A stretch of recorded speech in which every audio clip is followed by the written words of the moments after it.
learners.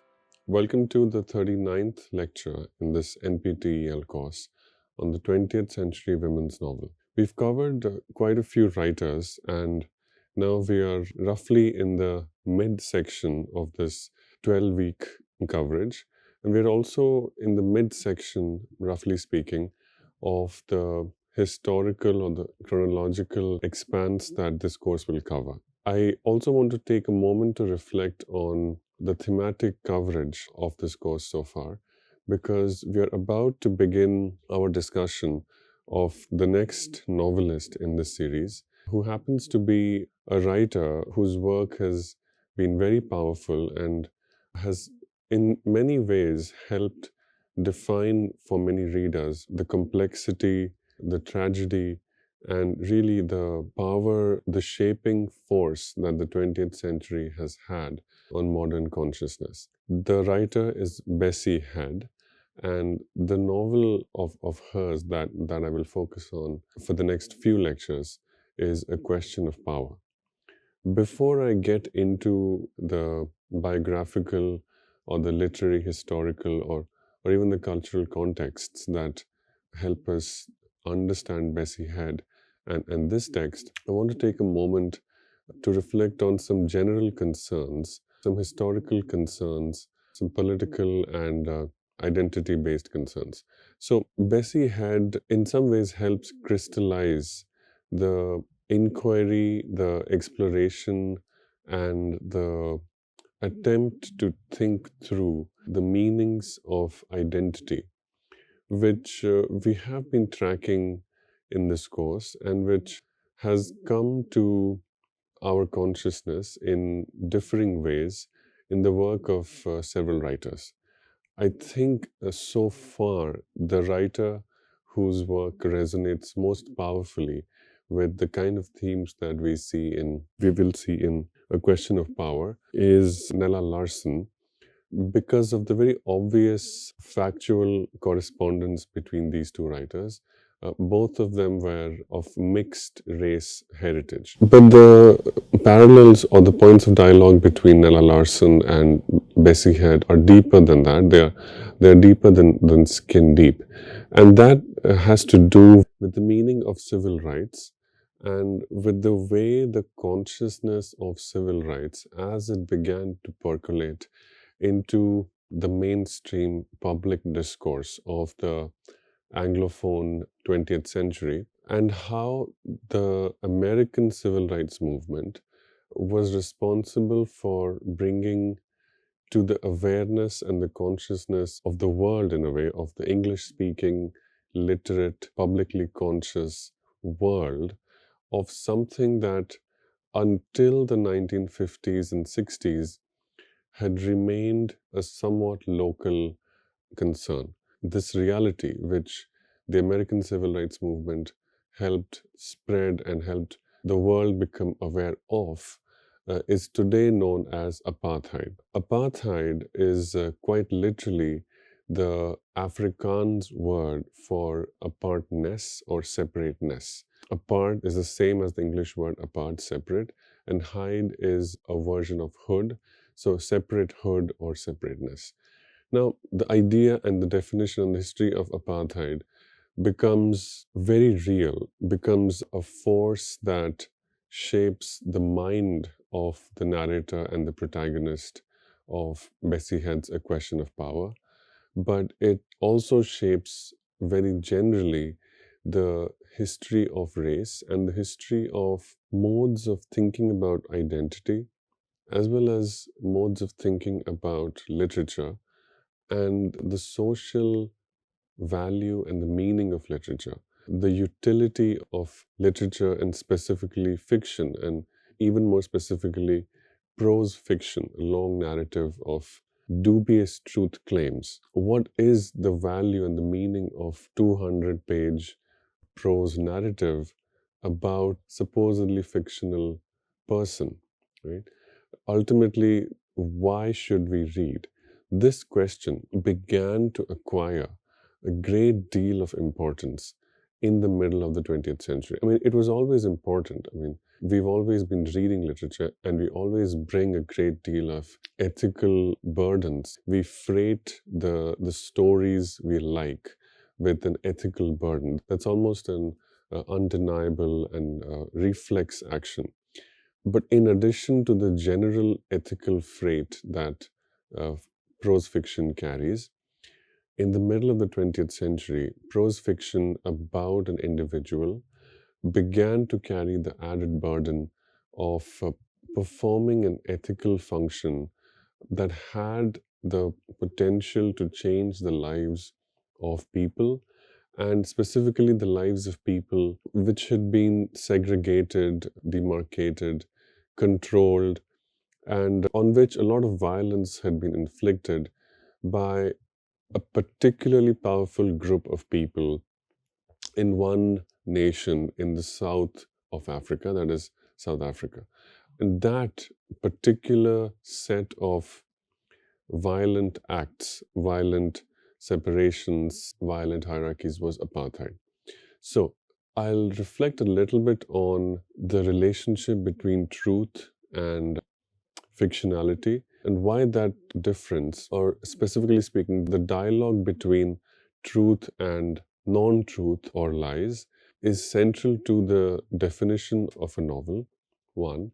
And then I'll speak a little bit about why this dialogue between the two, or why this particular understanding of novels as performing a kind of dialogue between truth and lies became extremely important in the context of apartheid era South Africa. And then I'll read from some very important scholarly understandings of Bessie Head's work and also from Bessie Head's autobiography to help establish the context in which we can begin reading and understanding a question of power. A question of power, in my view, is among the most powerful texts I have ever read. Each novel in this course is powerful. I mean, they are in this course because they contain a unique force. But while some novels are there more for representative purposes, some novels are here because it's just impossible to even imagine a history or a study or a survey of the 20th century English novel without these texts. And A Question of Power is one of those texts. Every time I encounter this text, I'm struck by how deep it is, how representative it is of so many aspects of human experience. Many of these universal, but many of these are also extremely specific. And it is that dilemma or that contradiction between things that are extremely particular, things that can be true only of one person living in one place, living in one particular time, individualizing traits on one hand, and on the other hand, things that are true of every human condition. It's that difficulty of choosing or the difficulty of separating these two that makes this novel very powerful. And I hope to be able to shed some light on that very, very interesting and engaging, and I think ultimately a good problem that this novel presents us with. So, to begin with fictionality, I introduced the concept of fictionality in the previous lecture towards the end, but I didn't get enough time to discuss it adequately. So I'll take a couple of minutes maybe now to do that. Now, that idea in the previous lecture came from a discussion of the overly philosophical, or maybe one can use the word allegorical nature of some of the characterization and the plotting in Iris Murdoch's novels. And I think it was the scholar Colin Burrow, but Burrow is not the only one. Several readers have noticed this about Iris Murdoch's work, that the narrator seems to allegorize, seems to generalize, seems to focus less on traits that distinguish individual human beings from each other, and seems to focus more on traits that all human beings have in common. Therefore, we get this idea that Iris Murdoch's fiction, sometimes in its weaker moments, tends to describe human beings for what makes them interchangeable. or replaceable. And my sense was, yes, that may be true, but it's possible to examine or to think of this feature or this pattern as part of an inquiry into the human condition. So it's possible to read Iris Murdoch's fiction as philosophy by other means and still contain or still preserve some uniqueness and individuality in these texts as fictions. Now, this dialogue between the particularizing impulse and the generalizing impulse is something that the scholar Catherine Gallagher has noted, which I mentioned in the previous lecture. And I want to reflect a little bit now on what Gallagher has written about in specifically two essays. The first is, I think, on the rise of fictionality, and the second is focused on one Victorian novelist, that is George Eliot. And the second essay is titled George Eliot, Immanent Victorian. So, what is going on here? What does Gallagher have to offer us? What does a scholar of the 19th century Victorian novel have to offer a study of the 20th century English novel? Not a whole lot, but one idea which I think will be important. So, Gallagher's point is that the ability to write prose narratives about characters, about individuals, whose names and whose stories were taken seriously, not because they could be connected to a real person or a real event that had occurred in the recent memory, but because they could not be connected to any real person or event. This ability to write fiction, this was the reason they were taken seriously. So, Gallagher's first point is that a lot of fiction, or the most important popular fiction, the kind of writing that has later been canonized as the English novel, was taken seriously because the people it was about could not be connected to real people. So it was the non referentiality, this is the term, the non referentiality of these characters was what made the fiction that much more compelling. Why did this happen? What were the implications of this? So, one very big and important context for why this happened, according to Gallagher, is the rise of the credit economy. So, the early decades of the 18th century was a time when the Bank of England was undergoing this very important change. Among other things, one thing that happened was that currency changed forms. So there was a time when coins were exchanged as carriers of value, and there was a time when currency was in actual gold, meaning the value of a coin or the value that a coin carried was equal to the quantity of gold that was in the coin, right? So this is one way in which value is exchanged in an economy.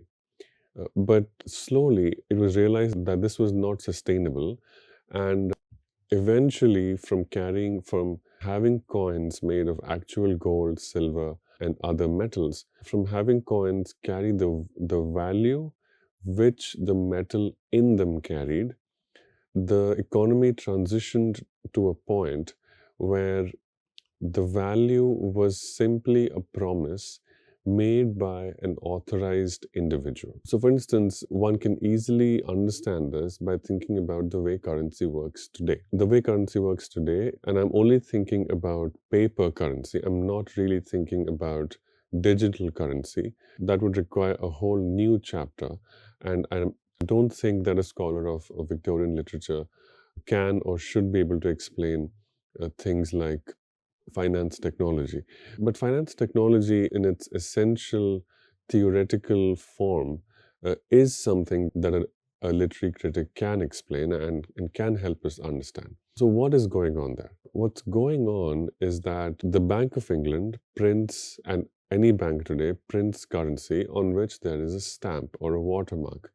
And, or if not a watermark, then other ways in which it can be identified by a discerning and qualified person that the paper on which the amount of 10 rupees or 10 pounds or $10 or whatever has been printed carries a promise from a certain official, verified, legal, authorized body like the Reserve Bank or the Bank of England, which says that they have the requisite amount of gold or whatever it is that is the absolute bedrock of value, and that whoever is giving that 10 rupee or 10 pound note is promising to their exchanger that they have received that promise. So, this is one way in which the modern economy works on trust. Nobody has seen which amount of gold or what amount of gold corresponds to the 10 rupees that is printed on the note in our hand. But we all believe that the 10 rupee note is authentic, that it signifies value. Now, one of Gallagher's point is that fictionality works a little bit like this. In a way, we can also use another phrase. Of course, this phrase is used from a little bit earlier than the Victorian era, but very much so around the time that the credit economy was emerging. And this is a phrase about the suspension of disbelief. It was first used by the poet Samuel Taylor Coleridge, trying to understand things like ghosts and apparitions, and ultimately the act of poetic and creative composition. But this phrase also applies to the kind of psychological position that we all occupy when we make a transaction, when we make a trade deal, when we hand over or receive amounts of money. And for Gallagher, this is fundamentally an act of trust because we all believe that the note in our hands, whether it's a cash currency, whether it is a check, whether it is an email from our employer saying that this amount of money has been credited to our accounts, to our salary accounts, whether each of these things, they function because there is a deep mutual trust. The trust allows us to believe that the numbers we see on the screen or the numbers we see printed on a piece of paper, they signify the value which is guaranteed by reserves of a real valuable thing like gold, which in itself does not carry any other evidence of value. So, a little bit like that, when we read fiction, right, readers are engaging in a kind of suspension of disbelief. They believe that if they read a novel, let's say they are reading Roxana by Daniel Defoe or Pamela by Joseph Andrews, they believe that these characters whose names are Roxana or Robinson Crusoe or Pamela, these characters cannot really be connected to real people, although they are based on real people.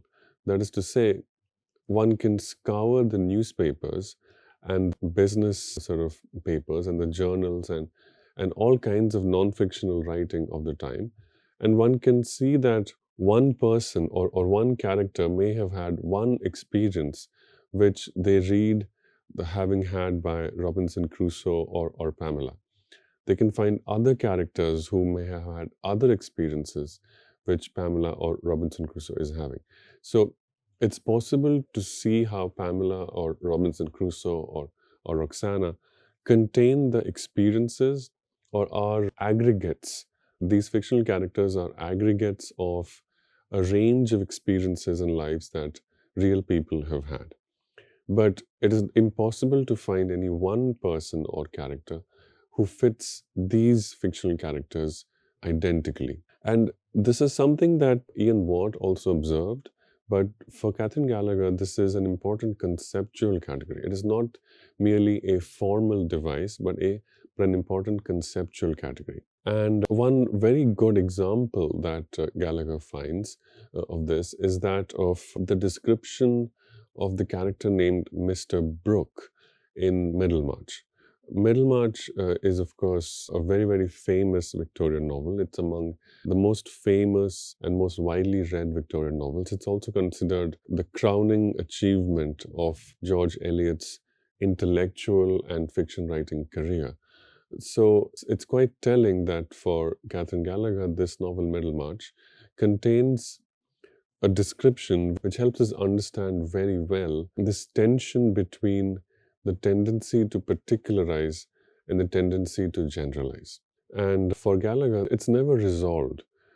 In fact, at the time that George Eliot was writing, the tendency to particularize was seen something as an upstart, something as new and not very trustworthy, and therefore something that needed to be balanced with an older tendency, which was that of generalizing. I'll read from a paragraph. It's actually the second paragraph of the novel. It's the paragraph that begins after the long and iconic paragraph in chapter 1, which introduces Dorothea Brooke or Miss Brooke. That long paragraph is, of course, very, very well known. It has this description of fashion and dress and extremely powerful sentences, extremely ironic sentences also.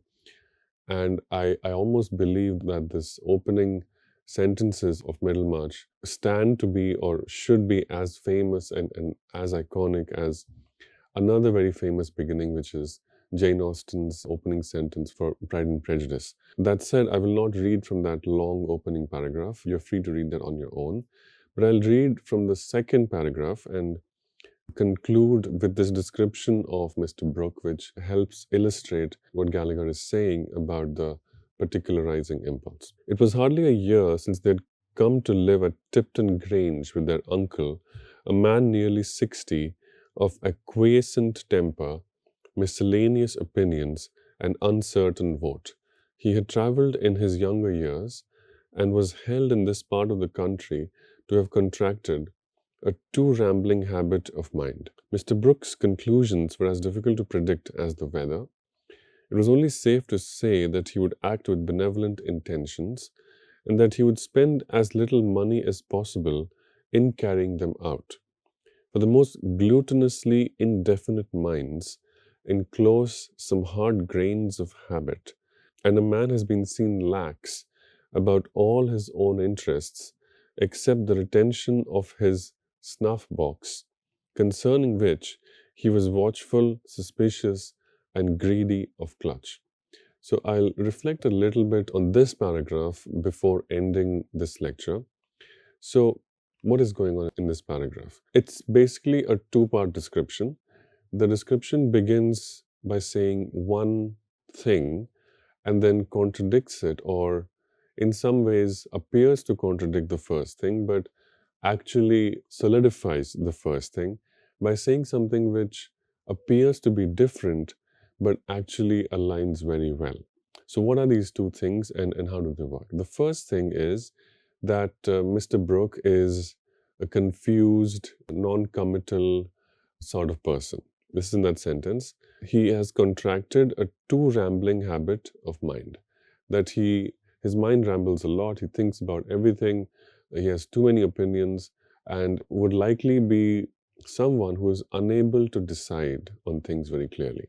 And then we're told that his conclusions were as difficult to predict as the weather, meaning because his mind is of such a rambling nature that he can have conclusions that can surprise any reasonable expectation. And then it was only safe to say that he would act with benevolent intentions and that he would spend as little money as possible. So the only thing that's possible to say is that he had benevolent intentions, but how those intentions would play out, what kind of choices he would make, that we could not say. The only thing we can say is that he would spend as little money as possible. And then there is a sort of an explanation or a justification for this. And this is the most important sentence here. The most gluttonously indefinite minds enclose some hard grains of habit. So, this hard grains of habit, it's a visual metaphor. Glutinous has to do with glue or something that has a very viscous nature, thick, flowing, but not settled at all. And then it says that the man has been seen lax about all his own interests, except the retention of his snuff box, concerning which he was watchful, suspicious, and greedy of clothes. So we are told that this man, whose opinions are so widely spread and who rambles a lot and is never able to decide, this man holds on to his snuff box in a very watchful, suspicious, and greedy manner. And these two things, intellectually freewheeling, but physically holding on to his snuff box with a sort of maniacal, possessive energy. These two things work together perfectly, and that is the point. It's important for us to know that this is the same person, that in fact, these two characteristics, because they're so different, cannot be understood as separate. In fact, it is the difference between these two characteristics that helps realize the nature of this person. So, the point here is that neither trait, neither tendency in the narrator, in the writer, neither the particularizing nor the generalizing impulse can work on its own. They can never succeed in creating this image of a very powerful and realized individual. For an image of an individual, for a fictional figure to exert a real emotional force on our reading experience, or for a character to become so real that we care for them, that we are attached in an ethical way to the choices these individuals make.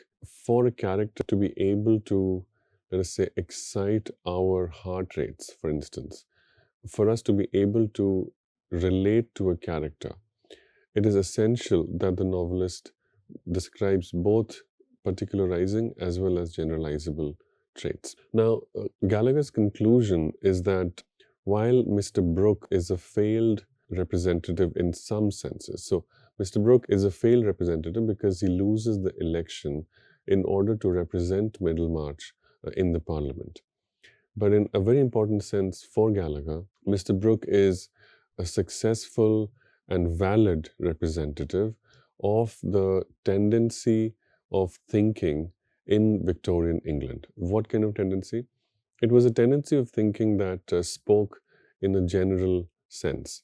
Now, Mr. Brooke frequently uses expressions like that sort of thing, that kind of thing. Now, this is a phrase that's repeated very frequently. In fact, there are sentences in which readers can be very frustrated because this person doesn't complete a sentence because he has to throw in these expressions, that sort of thing and that kind of thing, in between the subclauses multiple times, sometimes in the same sentence. And so this is a very important tendency, and it's a way of negotiating the fictional nature of prose narratives. It's a way of ensuring that even though readers know that they are reading about people who are not real, readers never forget that the concerns they are reading about are very real. I'll just say one more thing before concluding this lecture. Now, the relationship between truth and fiction is very important for the context in which Bessie Head was writing. Bessie Head lived at a time when apartheid began to take on its ugliest and most violent form. Bessie Head's fiction began to be taken seriously, and Bessie Head became a sort of iconic representative, almost like a literary superstar in the English-speaking African, but also European, and ultimately the global academia around the time when apartheid was officially ended. So the critical reception of Bessie Head's fiction coincides with what became known in South Africa as TRC, or the Truth and Reconciliation Commission. This was an attempt initiated by F.W. de Klerk, the president of South Africa, who abolished apartheid in order to give the nation and the larger community, both the African as well as the diasporic African community, a manner or a means of reconciling themselves to this very very violent chapter in the history of South Africa, but also of the world. Essentially, what this Truth and Reconciliation mission entailed was a tendency to tell stories and thereby to achieve some sort of closure. Of course, it didn't work like that. This was the theory and the intention. In reality, truth, as we all know, is complicated, messy, and the aftermath of violence is even more complicated and messy and does not ever offer clear narratives of closure. So for a lot of writers, a lot of Anglophone writers, novelists, playwrights, poets in 20th century South Africa, truth and reconciliation and fiction are very, very political terms. And we'll reflect a little bit on this in the next lecture. Thank you.